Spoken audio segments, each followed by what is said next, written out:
이름으로 기도합니다. 아멘. 예, 오늘 말씀은 마태복음 7장 7절에서 11절입니다. 마태복음 7장 7절에서 11절까지 말씀 제가 봉독하도록 하겠습니다. 하나님의 말씀을 들으십시오. 구하라 그리하면 너희에게 주실 것이요 찾으라 그리하면 찾아낼 것이요 문을 두드리라 그리하면 너희에게 열릴 것이니 구하는 이마다 받을 것이요 찾는 이는 찾아낼 것이요 두드리는 이에게는 열릴 것이니라. 너희 중에 누가 아들이 떡을 달라 하는데 돌을 주며 생선을 달라 하는데 뱀을 줄 사람이 있겠느냐. 너희가 악한 자라도 좋은 것으로 자식에게 줄 알거든 하물며 하늘에 계신 너희 아버지께서 구하는 자에게 좋은 것으로 주시지 않겠느냐. 아멘. 오늘은 한 청소년 이야기로 설교를 시작을 하려고 합니다. 어떤 중학생 친구가 자신이 이제 감당이 안 되는 굉장히 큰 문제를 갖게 됐어요. 문제가 생겼습니다. 그래서 며칠 끙끙대다가 결국에는 선생님에게 이 어려움을 털어놓아야겠다라고 해서 선생님께 털어놓았어요. 선생님이 이 얘기를 다 듣고 나서 보니까 내 힘으로는 이걸 해결할 수 있는 문제가 아니다라는 생각이 들어가지고 선생님이 이제 가지고 있는 인맥을 다 동원해서 주변에 이것을 해결할 수 있는 전문가, 권위자를 이제 수소문을 해서 한 사람을 찾았습니다. 그래서 이것을 해결할 수 있는 능력을 갖고 있는 아주 탁월한 사람을 찾았고요. 또 어렵게 이제 약속을 잡았습니다. 그래서 이 학생을 그 약속된 장소로 이제 보냈어요. 그랬는데 약속된 장소에 도착한 이 학생이 깜짝 놀랐습니다. 왜 놀랐을까요? 그 장소에 자신의 아버지가 앉아 있었기 때문입니다. 그래서 이 학생이 깜짝 놀랐고 그리고 몰랐습니다. 우리 중학생들은 아버지가 뭐 하는지 잘 모르잖아요. 그래서 자신의 아버지가 무엇을 할 수 있는지 그리고 뭘 할 수 있는 분인지를 몰랐습니다. 그래서 안도의 눈물을 터뜨렸죠. 뭐 눈치채셨겠지만 제가 만든 얘기입니다. 제가 만든 얘기고요. 설교를 위해서. 이 학생이 아마 어떤 아버지의 존재를 잘 알고 있었다면 아버지가 뭘 하는 사람인지 또 아버지가 뭘 할 수 있는 사람인지를 잘 알고 있었다면은 아마 이 문제가 생기자마자 아버지를 찾아갔겠죠. 그래서 아버지에게 자신의 어려움을 다 얘기하고 도움을 청했을 겁니다. 제가 이런 조금 억지스러운 얘기를 지어내면서까지도 이제 이런 얘기를 한 이유는요. 우리도 우리 아버지신 하나님을 찾지 않고 우리도 좀처럼 그 아버지를 찾아서 구하지 않는다라는 사실, 그것을 부각시키기 위함입니다. 우리는 이제 하나님께서 주신 기도라는 이 놀라운 특권을 웬만해서는 잘 사용하지 않으려고 하는 것 같아요. 아주 비장의 카드로 죽기 직전에 쓰는 비장의 카드 같은 걸로 남겨놓고 싶은 마음이 있는 것 같습니다. 오늘 본문에서 우리 주님께서는요, 아버지께 하나님께 구하고 두드리고 찾으라 이렇게 말씀하고 계시죠. 예수님께서 이렇게 삼중적인 표현으로 좀 과장됐다고 느껴질 정도로 이 기도를 그렇게 설명하시는 이유가 무엇일까? 먼저 좀 생각을 해볼 필요가 있습니다. 그것은요, 아마 우리가 이제 성경을 읽으면서도 느낀 그것입니다. 이렇게까지 표현하신 거는 기도를 해라라고 말씀하시는 거죠. 기도를 사용해라라고 말씀하시는 거죠.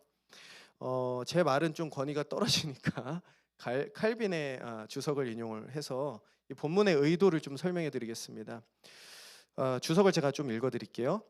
그리스도께서 구하라, 찾으라, 두드리라고 말씀하시는 것은 결코 쓸데없이 장황하게 말씀하시는 것이 결코 아니고 간단하게 가르치시면 우리가 아무런 느낌이나 인상을 받지 못할 것을 우려하셔서 우리를 어떻게든 나태함과 무기력에서 일으켜 세우기 위하여 인내심을 가지고 여러 말씀으로 우리를 권면하시는 것이다. 기도하라고 그렇게 말하고 있습니다. 또한 너희에게 주실 것이요 찾아낼 것이요 너희에게 열릴 것이니 라는 약속들을 덧붙이시는 것도 그런 의도 때문이다 라고 하면서 이렇게 설명해요. 이 본문의 의도를 우리가 기도하면 응답을 받게 될 것이라는 온전한 확신을 주는 것만큼 우리에게 기도하고자 하는 마음과 힘을 주는 것은 없다라고 이 본문의 의도를 잘 설명을 해주고 있습니다. 즉 예수님께서 지금 이 본문을 통해서 우리에게 하고 싶으신 말씀은 딱 하나죠. 기도를 동기부여하시는 겁니다. 기도해라. 기도라는 것을 너희가 사용해라라고 말씀하고 계십니다. 보통 저희가 기도라는 것을 동기부여할 때 부정적으로 동기부여하는 방법들이 좀 있어요. 예를 들면 어려운 일이 생기면 너 기도 안 해서 그런 거다. 너 요즘에 금요기도에 잘 안 나오더라. 이렇게 얘기를 하면서 이렇게 겁을 주는 방식으로 동기부여를 할 수도 있죠. 너 이렇게 얘기하는 것도 있습니다. 너 계속해서 기도 안 하면 너 한번 두고 봐. 너 어떻게 될지 몰라. 너 기도해야 돼라고 하는 어떻게 보면 부정적인 방식, 뭐 다른 말로는 율법적인 방식, 뭔가 우리의 의의를 통해서 하나님께 공로를 쌓아야 되는 것처럼 마치 기도를 그런 방식으로 해석하는 것처럼 그렇게 동기부여하게 되죠. 두려움을 조장하는 것이죠. 하지만 오늘 본문에서 우리 주님께서는 오히려 그런 방식이 아니라 긍정적인 방식으로 복음적인 방식으로 우리에게 기도라는 것을 동기부여시키십니다. 이렇게 말씀하시죠. 하늘에 계신 너희 아버지께서 구하는 자에게 좋은 것으로 주시지 않겠느냐라고 말씀하십니다. 이 기도의 문제를요, 뭐 두려움, 뭐 벌 받는 거 이런 문제가 아니라 아버지와 자녀의 관계 속에서 풀어내시고 우리에게 선물로 주고 계시는 것이죠. 이게 본문의 전체적인 내용입니다. 그래서 예수님께서는요, 우리에게 이 기도라는 놀라운 특권에 대해서 동기부여를 하고 계시면서 그것을 막 두려움이 아니라 아버지와 자녀라는 관계 속에서 그것을 우리에게 가르쳐주고 계시는 것입니다. 이게 본문의 의도라고 볼 수가 있겠죠. 그래서 이 질문을 던지면서 오늘 말씀을 좀 보도록 할게요. 우리가 이 놀라운 기도라는 특권을 가지고 있으면서도 그것을 잘 사용하지 않는 이유가 무엇일까? 이 질문을 좀 풀어보면 좋겠습니다. 챗 GPT하고 비교를 해봤을 때요, 기도와 챗 GPT하고 뭐를 더 많이 사용하십니까? 한 주간 한번 단순 시간 비교는 아마 거의 안 되고 챗 GPT나 뭐 AI를 쓰시는 분들은 아마 많이 사용하실 것 같아요. 그렇죠? 그래서 기도라는 것보다도 챗GPT 사용량이 아마 더 많을 것 같아요. 뭐 저는 많이 쓰지는 않지만 그래도 뭔가 딱 이렇게 어려운 게 딱 꼬인다 그러면은 이제 챗GPT한테 물어보거든요. 아마 그럴 겁니다. 여러분은 뭘 더 신뢰하십니까? 이 인공지능이 가지고 있는 굉장히 큰 좋은 특징이 뭐냐면 그 정보의 풍부함과 즉각성입니다. 10초 안에 대답을 해주잖아요. 그리고 어떤 질문을 던져도 거부하는 법이 없습니다. 굉장히 매력적입니다. 그리고 이상하게 질문을 해도 뭐 잘 대답을 꽤 잘해주는 것 같아요. 하지만 기도를 생각해 보면 어떤가요? 기도는 어떠십니까? 기도를 한다고 해서 즉각적으로 응답되는 것도 아니고요. 그리고 우리가 기도한 것이 다 응답되는 것도 아닌 것 같아요. 사실은 우리는 이러한 것들 때문에 자꾸 기도라는 것이 힘들다, 어렵다, 기도를 멀게 느껴지는 것입니다. 즉 기도는 저 멀리에 있는 것 같고요, 인공지능은 가까이에 있는 것 같습니다. 아주 손에 잡힐 듯이. 그래서 우리는 기도를 좀 힘들어하죠. 근데 오늘 본문을 보시면은요, 그럼에도 불구하고 우리 주님께서 구하라, 찾으라, 두드리라고 3번이나 반복하시면서 기도하라고 말씀을 하시죠. 그러니까 우리가 이제 마음에 갈등이 생기는 거예요. 이 현실적으로 기도라는 것에 대해서 이 간극을 어떻게 좁힐 수 있냐는 것입니다. 우리 주님은 기도하고 기도를 사용해라고 말씀하시고 우리 마음에는 기도해도 소용없어요, 기도해도 뭐가 응답이 안 되는 것 같아요라고 하는 이 간극을 어떻게 좁혀나갈 수 있느냐라는 것이죠. 오늘 본문이 그것을 이미 말씀해 주고 있습니다. 우리 함께 9절부터 11절까지 말씀을 같이 한번 읽도록 하겠습니다. 9절부터 11절입니다. 오늘 본문 같이 읽겠습니다. 너희 중에 누가 아들이 떡을 달라 하는데 너희가 악한 자라도 좋은 것으로 자식에게 줄 알거든 하물며 하늘에 계신 너희 아버지께서 구하는 자에게 좋은 것으로. 기도에 대해서 우리 계속 동기부여를 예수님께서 시키고 계시는데 아버지와 자식의 관계를 이제 비유로 들고 계십니다. 그래서 아무리 악한 부모라도 자식이 뭔가를 구했을 때 좋은 걸 주지 않겠느냐라고 말씀을 하시죠. 하물며 하늘에 계신 하나님께서 더 선하고 완전하신 아버지께서 좋은 걸 주시지 않겠느냐, 그렇게 한번 생각을 하면서 기도를 해봐라고 가르쳐 주십니다. 아들이 배가 고파, 저도 자식이 있는데 배가 고파서 아빠 밥 좀 차려주세요, 떡 좀 주세요 하는데 장난스럽게 돌멩이 같은 걸로 야 한번 먹어봐, 이거 맛있어라고 말하는 부모는 아마 없을 겁니다. 뭐 장난으로 하시는 분이 있으실 수도 있어요. 아마 자녀를 고통스럽게 만들기 위해서 그런 장난을 치는 사람은, 그런 부모는 아마 없을 것 같아요. 그런데 근데 사실 인간 부모는 종종 그런 일들을 하는 것 같습니다. 뭐 제가 그렇습니다. 제가 이제 딸들과 지난주에 산책을 한다고 이제 그런 얘기를 했는데 오늘도 저희 자식이 안 왔기 때문에 잠깐 제가 안 올 때만 제가 자식 예화를 합니다. 그래서 이제 산책 가면서 제가 이제 아이스크림, 젤리, 초콜릿 같은 것들을 종종 사줍니다. 전 사줘요. 그래서 왜 사주냐면 아빠의 그 부족한 시간을 때우기 위해서. 그래서 선한 아버지가 아님에도 불구하고 뭔가 선한 아버지인 것처럼 환심을 사기 위해서 이제 그런 것들을 막 사줘요. 괜히 물어봅니다. 배고프지 않냐고. 그래서 사줍니다. 얼마 전에 이런 얘기가 있었습니다. 집에서 우리 아이들 이가 많이 썩었다.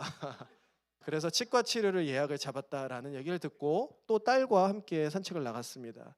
그리고 초콜릿을 사주었습니다.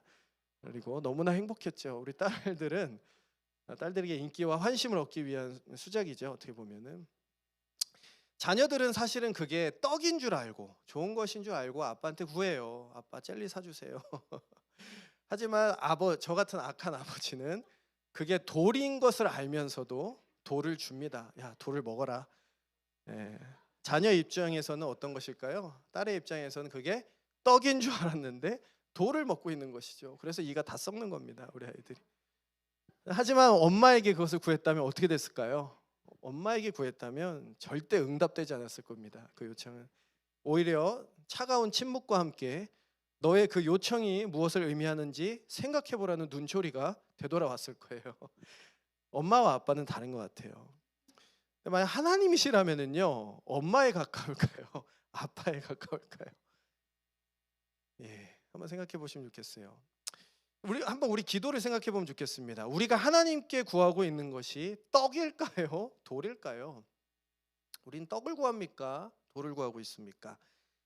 만약에 우리가 하나님께 우리의 영혼을 진정으로 유익하게 하는 떡을 구한다면 주실까요? 주시지 않을까요?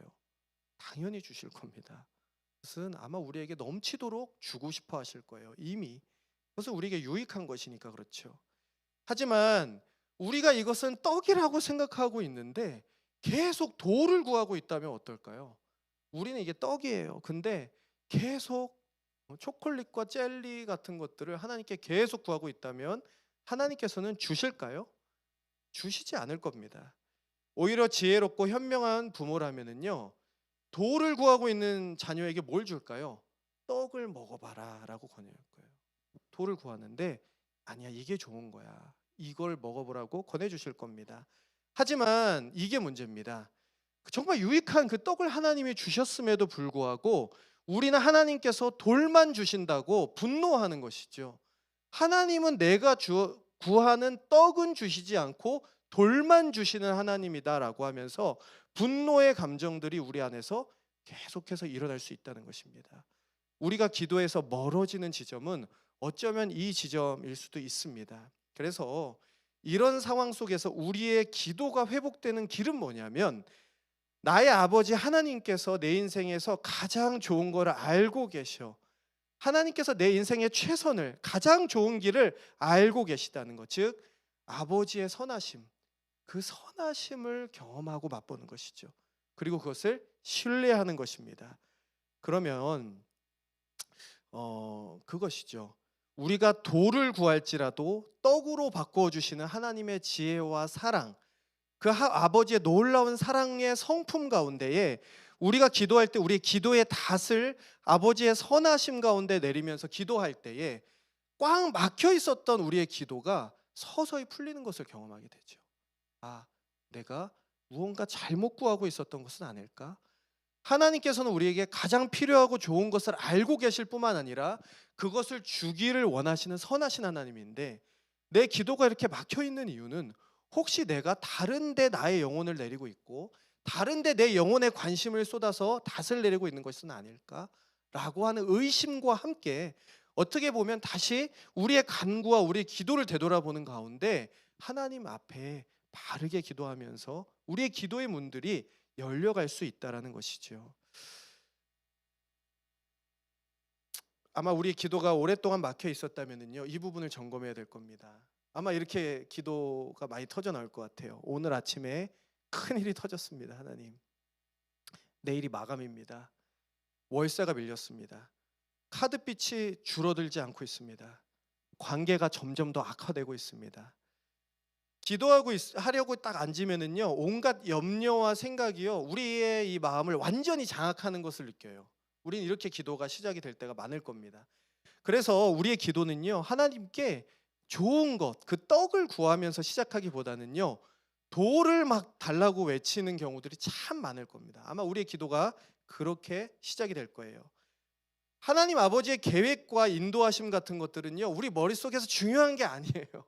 단지 지금 이 상황, 지금 이 어렵고 너무나 핍절한 이 상황을 모면하기 위해서 어떤 것이라도 좀 해보십시오라고 말하는 그런 마음만이 우리가 가득한 상태로 기도가 시작될 수도 있다는 것입니다. 우리는 이 시점에서 뭘 구하게 될까요?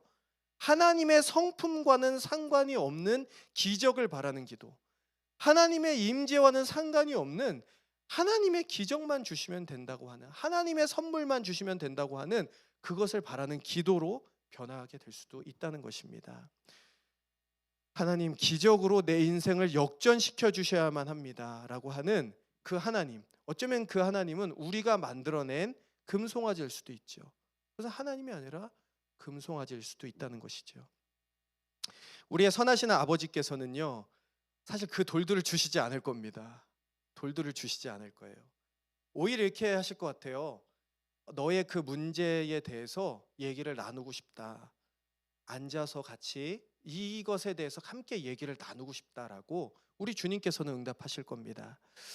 그렇기 때문에요, 오늘 우리가 기도할 때 참 중요한 것은 뭐냐면, 기도를 깊이 있게 들어가기 위해서는요, 하나님 아버지의 그 선하심에 우리의 영혼의 닷을 내려야 됩니다. 막 요동치잖아요. 우리 생각과 우리 영혼이. 우리의 영혼의 닷을 하나님의 그 선하심에 깊이 우리의 닷을 내리고 하나님께서 나를 사랑하시는 그 사랑을 묵상하면서 기도를 시작을 해야 되는 것이죠. 우리를 사랑하셔서 자신의 아들까지 내어주신 이가 우리에게 가장 좋은 것을 주시지 않을까라고 하는 그 신뢰와 하나님에 대한 그 묵상 가운데 우리의 기도가 출발이 돼야 됩니다. 여러분들, 이것이요, 아무런 흔들림 없이 아무런 의심 없이 기도해야 된다는 말이 아닙니다. 우리는 다 의심합니다. 우리는 다 의심으로 기도를 시작해요. 그럴 수밖에 없어요. 약한 존재들입니다. 괜찮습니다. 하나님도 다 아셔요. 우리는 여전히 하나님께 화난 상태로 기도를 시작할 수도 있어요. 이게 뭡니까 도대체? 라고 하는 그 외마디 비명으로 하나님께 기도를 시작할 수도 있습니다. 괜찮습니다. 하지만 우리가 정말 하나님의 그 신실하심 앞에서 지속적으로 씨름하며 나아갈 때 우리 마음 가운데 어떤 마음이 찾아오냐면, 하나님께서 나의 이 작은 신음소리마저도 듣고 계시는구나. 하나님께서 나의 이 말도 안 되는 소리도 하나님께서 다 듣고 계셨구나라는 것을 알게 되기 시작하죠. 그러면서 우리는요, 우리의 기도가 점점 더 아버지 앞에 평안하게 나아가는 것을 느낄 수 있게 됩니다. 우리는 아버지의 선하심에 우리의 기도의 닷을 내려야 됩니다. 이렇게 우리는요, 하나님의 성품에 우리 영혼의 닷을 내리고 기도할 때 우리는 이런 생각을 하게 돼요. 하나님의 침묵이 혹은 그 거절이 나에게 도를 주시는 것이 아니구나라고 생각할 수 있게 됩니다. 그렇구나. 그것이 아닐 수 있겠구나. 오히려 하나님의 침묵이 나에게 떡일 수도 있겠구나라는 그런 마음을 갖게 되는 것이죠. 어쩌면 우리의 상황은 하나도 안 변할 수도 있습니다. 상황이 쉽게 변합니까? 하나도 안 변하고 오히려 악화될 수도 있겠죠. 하지만 하나님의 선하심을 조금이라도 경험하는 그 순간 우리는 기도가 응답됐네. 하나님께서 이 기도를 듣고 계시는구나라고 우리는 확신할 수 있게 되는 것이죠. 그래서 야고보서 1장 17절에는요. 이렇게 말씀하고 있습니다. 같이 한번 읽어 볼까요? 야고보서 1장 17절입니다. 시작. 온갖 좋은 은사와 온전한 선물이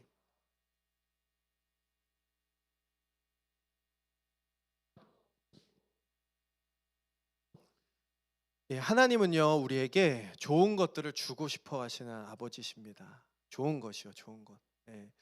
선하신 분이시죠.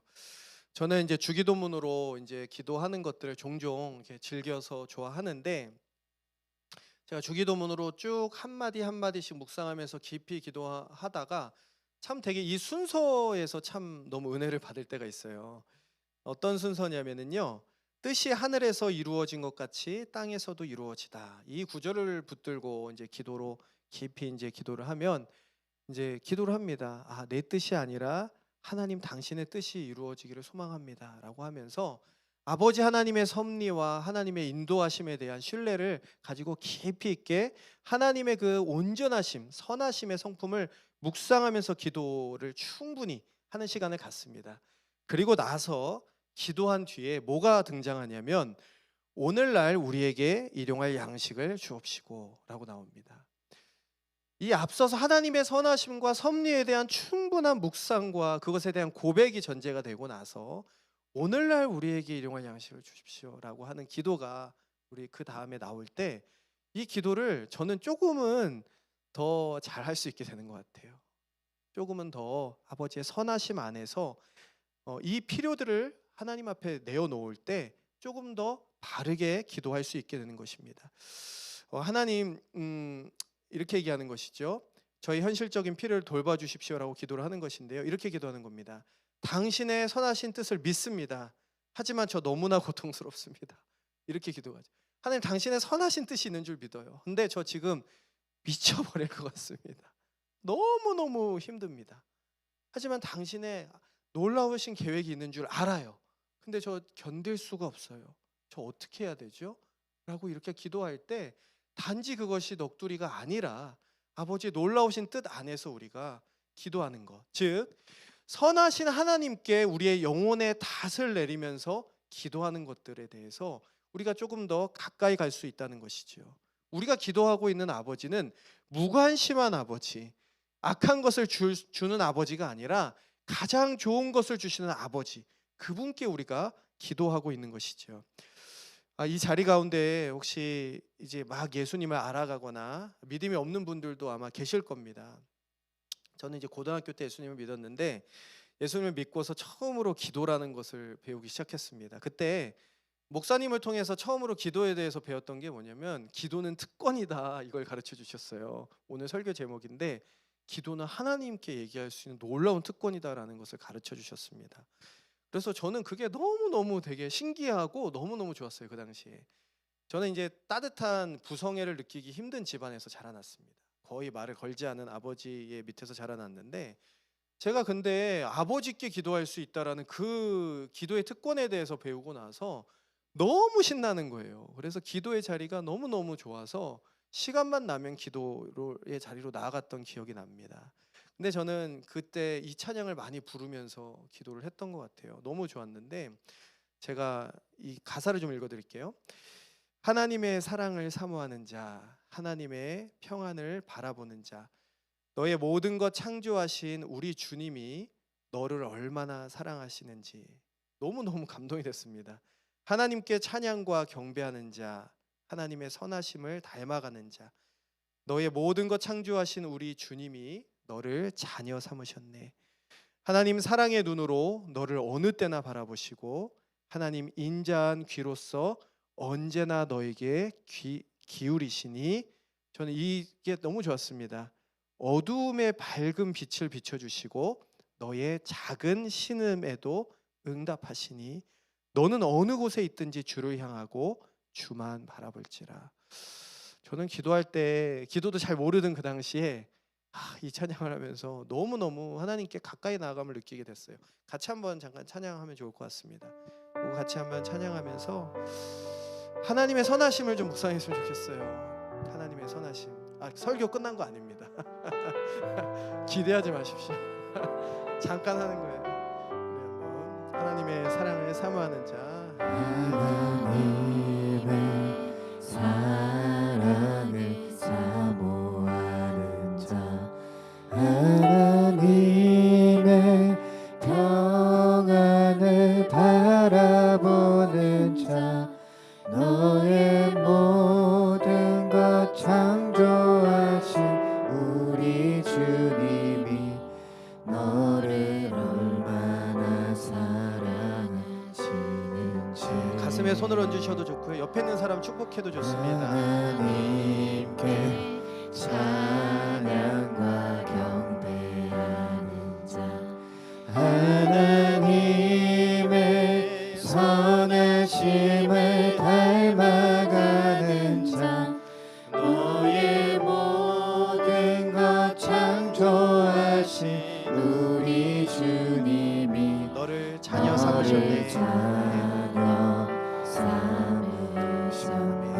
하나님 사랑의 눈으로, 하나님 사랑의 눈으로 너를 어느 때나 바라보시고, 하나님 인자한 귀로서 하나님 인자한 귀로서 언제나 너에게 기울이시니,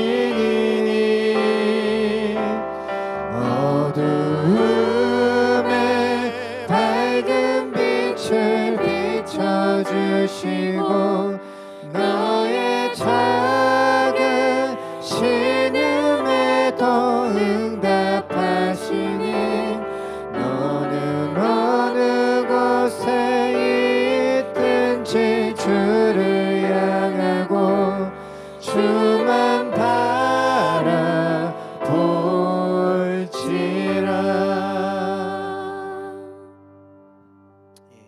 좀 이따 우리 요 찬양하면서도 기도하려고 합니다.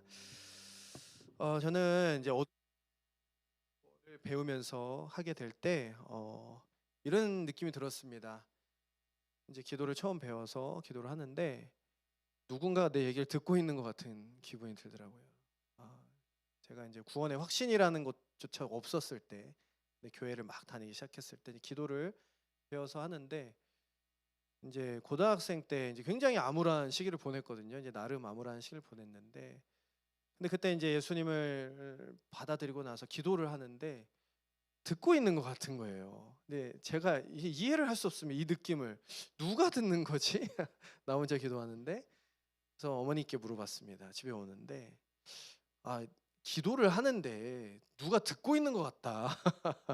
그리고 되게 듣고 있는데 기분 나쁜 게 아니라 누가 날 사랑해 주시는 것 같다. 이런 느낌 딱 얘기를 하시더라고요. 어머니가 예수님이야. 그분이 예수님이야. 딱 얘기하시더라고요. 그때 저는 구원의 확신을 내가 구원받았구나 라는 것을 느꼈습니다.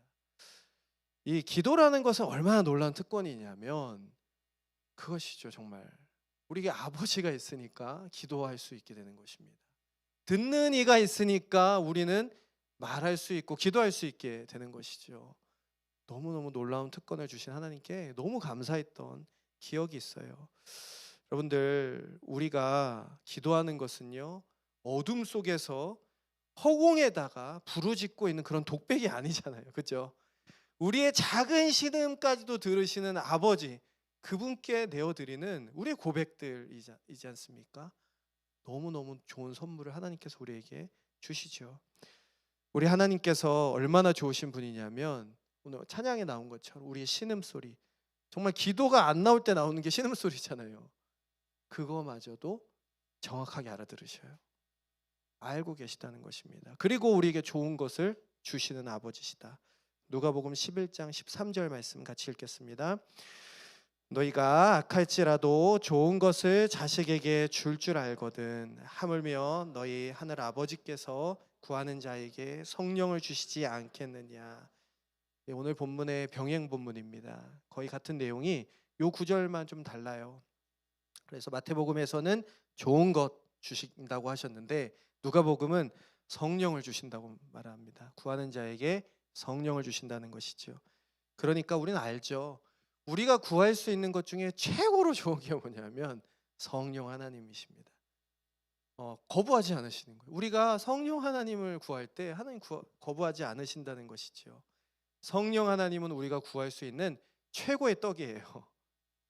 그리고 하나님은 주의 자녀들에게 성령 하나님을 주시고 싶어 하십니다.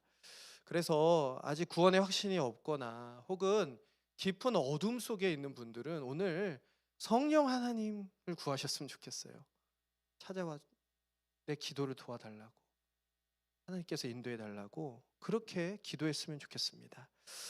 여러분들, 예수님 얘기하고 마치겠습니다. 우리 마태복음 26장 39절이에요. 같이 읽도록 하겠습니다.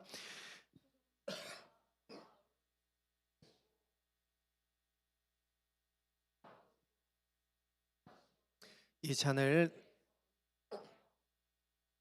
나의 원대로 마시옵고 아버지의 원대로 하옵소서 하시고, 예수님은 자신의 아버지에게 구했던 것들을 다 받으셨습니다. 예수님은 가장 신실한 아들이셨고 예수님이 구한 것은 다 좋은 것들이었어요.